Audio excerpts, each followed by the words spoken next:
Donc aujourd'hui, c'est une journée porte ouverte pour venir découvrir les plateformes de compostage de Chambéry, donc la plateforme de compostage des déchets verts exploitée par Grand Chambéry et la plateforme de compostage des déchets alimentaires exploitée par Savoie Déchets. L'objectif, il est double, il est déjà de faire connaître ces plateformes parce que Savoie Déchets, c'est donc le syndicat de traitement qui traite les déchets de toute la Savoie, donc qui gère l'usine d'incinération, le centre de tri, qui est donc le bout de la chaîne, vraiment l'ultime, la fin du traitement des déchets, qui est souvent très peu connu. Et il me paraît important de faire connaître ce que deviennent nos déchets. On sait où on les jette dans les poubelles, on connaît souvent le camion poubelle qui vient les collecter, mais on sait rarement où ça va. Donc on ouvre les portes à la fois de l'usine d'incinération, du centre de tri régulièrement, et ça nous paraissait important de pouvoir ouvrir les portes aussi de la plateforme de compostage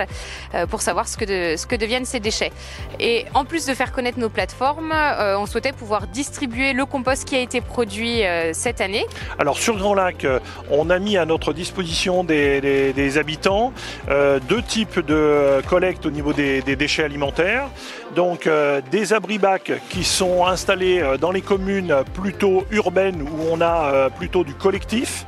Les mises à disposition se font sous forme de bioseaux et de sacs craft, et les habitants, en fonction de leur production, peuvent les déposer dans les abris-bacs mis à disposition qui sont ensuite nous collectés via un camion spécifique. L'autre mise à disposition, ce sont les composteurs, où là nous avons, surtout plutôt sur la partie les maisons individuelles, où là les gens, on leur met gratuitement à disposition un composteur individuel pour qu'ils fassent le compost chez eux. Grand Chambéry s'est lancé dans des innovations en lien avec les partenaires de Grand Lac ou de Savoie Déchets. L'idée est de toujours aller au plus près, d'être utile à nos concitoyens, aux agriculteurs, aux collectivités, et d'être sur les biodéchets, donc avec un déploiement depuis 2020. Et on voit ce matin le succès, puisque nous avons plusieurs dizaines de personnes qui viennent chercher leur compost, qui est issu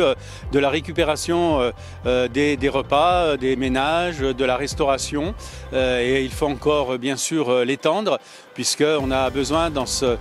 domaine-là d'avoir de plus en plus de personnes qui viennent déjà de réduire au maximum les déchets à la source, mais aussi ceux qui ont des déchets, de pouvoir les revaloriser